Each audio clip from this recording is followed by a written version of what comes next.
first time thing. You know, our guys played it last year. They've probably been in another one in their time here as well. Been a lot of tournament competition, so there's not, you know, I sense more calmness. Last year, I think they were a little bit more nervous for some of these guys, and those guys got a lot of minutes, played a lot last year, and so I think we're in a better position right now. We're excited for the opportunity. Penn State's a great team. I have a lot of admiration for Guy Godowski. I think he's a really good man. He's a good friend.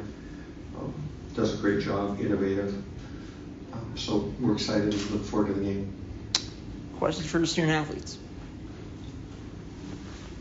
Ryland, you talked a little bit about how important it might be that you had to play really big games, win or lose. In the last 4 or 5 games have all had special meaning, whether trying to win a league championship or move on in the postseason in the CCHA. Yeah, for sure. Yeah, for sure. We've played some big games here in the playoffs, and some have gotten knocked on our way, but we've learned from them. We had a week off, and we worked really hard on what we need to work on, and we're ready to play this one.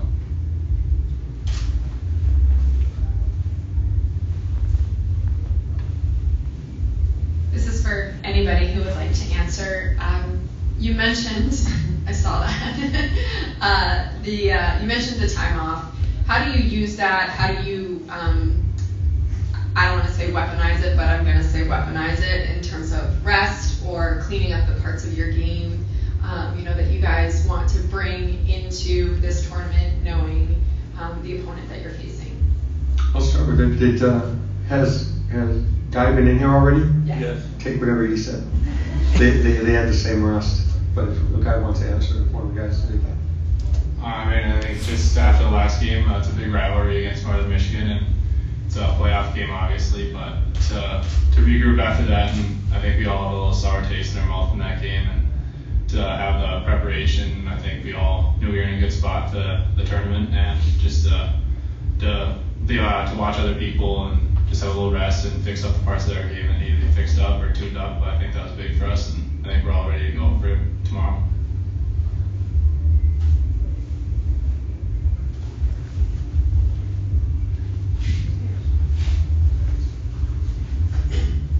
Coach, the last time you guys were on the ice, you fell 4-0 to Northern at home, the CCHA semifinal. Can you talk a little about what kind of changes you've been working on since that game to kind of regroup to take on Penn State? Well, we worked really hard not to fall down 3-0 in the first period. Sarcastically, that game got away from us. I thought we started the game well, and I don't anticipate the same type of game here, although you never know. When you look at how that game transpired, again, I thought the first 5 minutes we played well, had a goal post, had some scoring chances. And then we had a turnover that resulted, last guy with the puck had a turnover that resulted in a goal for them, and then quickly they're on the power play. And they're built for the power play. They scored on that power play, now it's 2-0, you're chasing the game. Then they get 2 more power plays in the first period. So from that point on, the first, we were kind of on our heels. After that, we ended up, we didn't give up much. They got an empty net goal near the end, but we had 45 shots or whatever, something like that. We played 2 good periods, just couldn't get one in the net, gripped it a little tight. So we were chasing that game. If we get a goal, I think at some point in the second period, it's probably a different, we could tighten that thing up.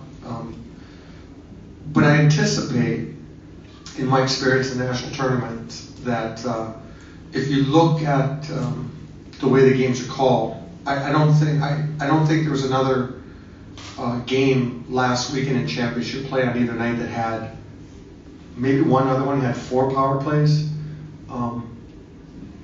Where in you go to look at the Mankato and Northern game, Mankato had 5 power plays in that game. No, I don't expect you'll see that type of, even the officials from our leagues with the ESPN cameras on them and things like that. I don't think you'll see.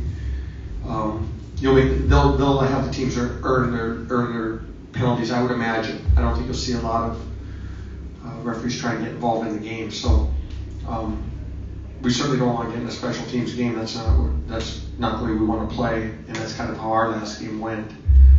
So I thought we chased that game a little bit to answer it, and I thought our guys responded really well for 2 periods. We played 2 good periods of hockey after that, and took that game over in a big way. But they had enough of a lead built up that we couldn't get them by their goaltender. Blake, Coach talks a little bit about maybe more calmness this season, this time around compared to last year. Does that relate to you at all? And having that one game in this setting last year, does that help you, do you think, coming into this one? Yeah, I think whenever you have experience, that definitely can only benefit you and your team.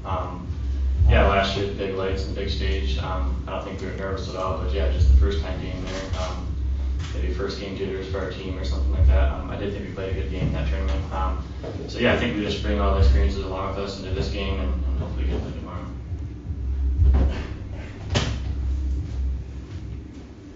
Blake, what are some of the things you feel have made you successful this season personally? What has the team done in front of you to help your game as well? Don't tell him, Blake, he's got the Penn State honors.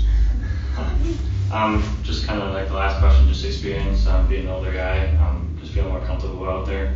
And then goaltender position, you rely on your team a lot, and we harp on playing from the defensive zone on out. So I think that just benefits me and helps our team overall. So.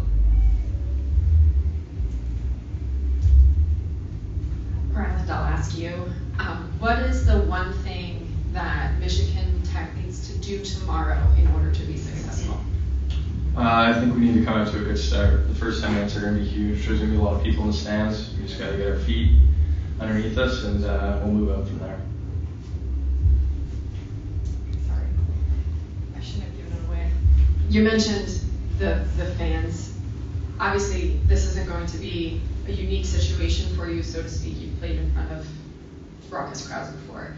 But in this situation, how are you guys preparing, knowing that you're going into a Penn State game with a very large Penn State audience, and just kind of keeping that calm demeanor?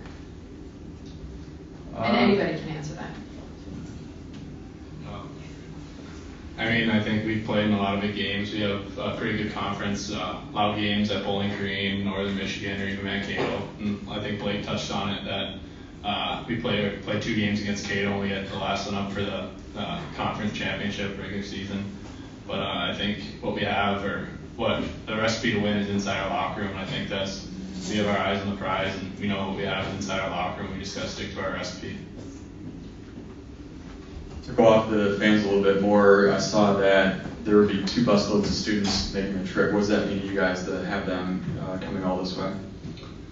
Yeah, it means a lot. Our fans are really passionate, same with our community, so it's really special just to know that they all want to be here, and anything the community will do to get everyone out here and to show their support really means a lot, and it'll bring us a lot of energy tomorrow night. To add to that, I think along with the students, the alumni are super supportive of our program, so I don't think those buses happen completely without our alumni. So I think just the whole Michigan Tech fan support system, whatever you want to call it, they do a great job to support our school in this program.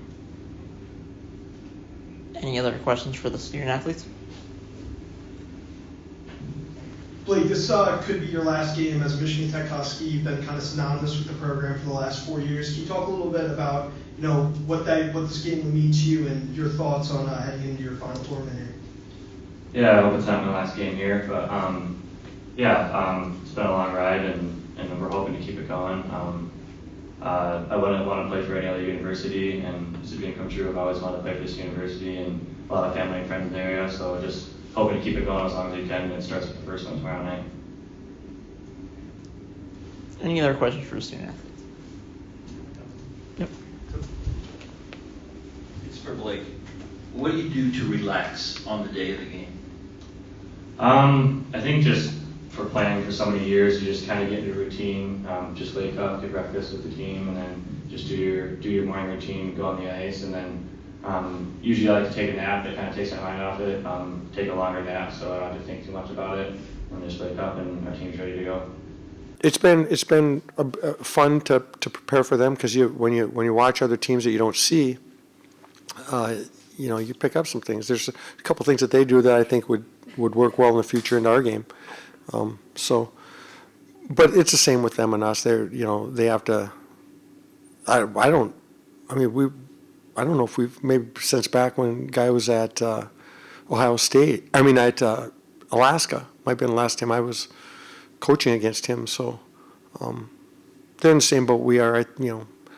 You can't hide things. So it's been fun preparing. They're a good team. They have a lot of strengths, a lot of speed, mobile defense, forwards that like to get up and go, and they can make plays.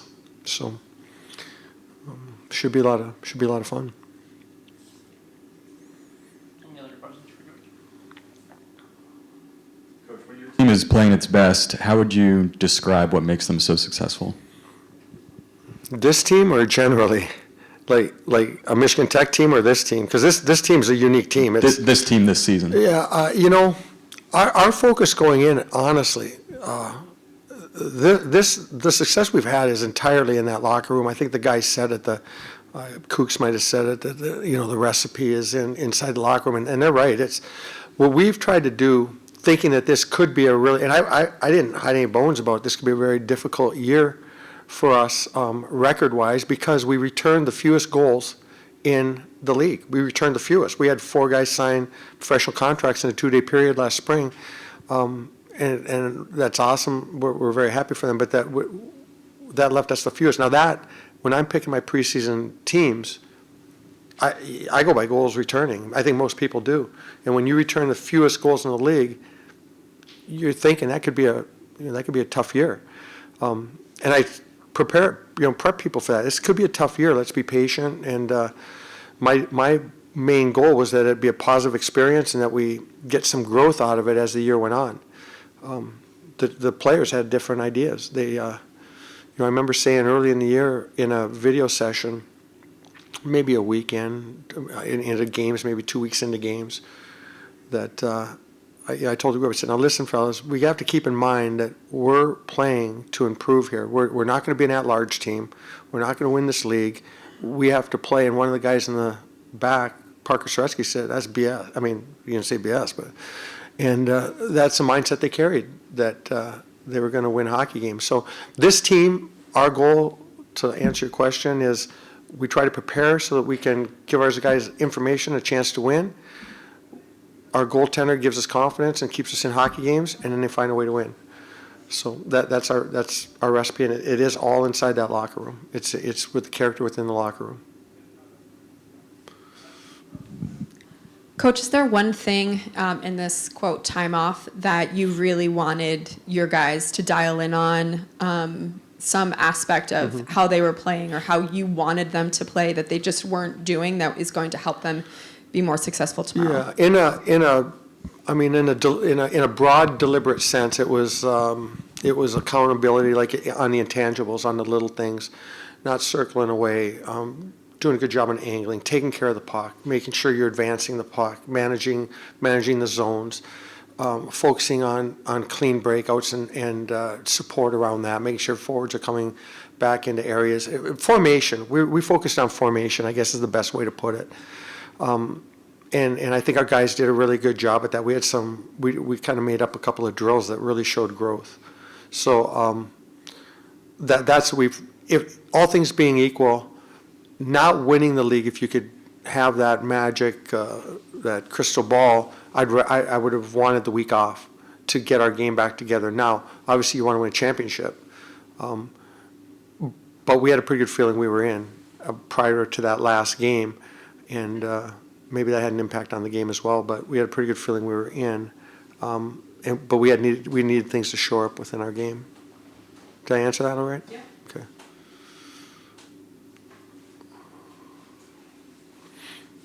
You mentioned earlier that there's 2 fan buses coming down from Michigan Tech and the pep band as well. Can you talk a little bit about what that means for you and all of the support that you're seeing from Houghton, Hancock, and even communities like Marquette? Yeah, it means that the weather probably prevented us from having 3 or 4, or they couldn't find enough buses. Our base is incredible. Everywhere we go, we're always invited to tournaments, Hall of Fame games, Desert Classics, icebreakers. We're always invited because we're a draw, and we travel so well that they know they're going to get a base. There's going to be a big Penn State crowd in here, but a lot of that reason is because they got tickets probably knowing that they were hosting the regional before they knew they were going to be here. a while back. Whenever they knew that they were in the tournament, they knew they were going to be here. This is their host, so they gobble up tickets, and that's probably the reason that. And then they have to hold some for us and hold some for the other teams, and I'm sure we used everything that we could that was allotted to us.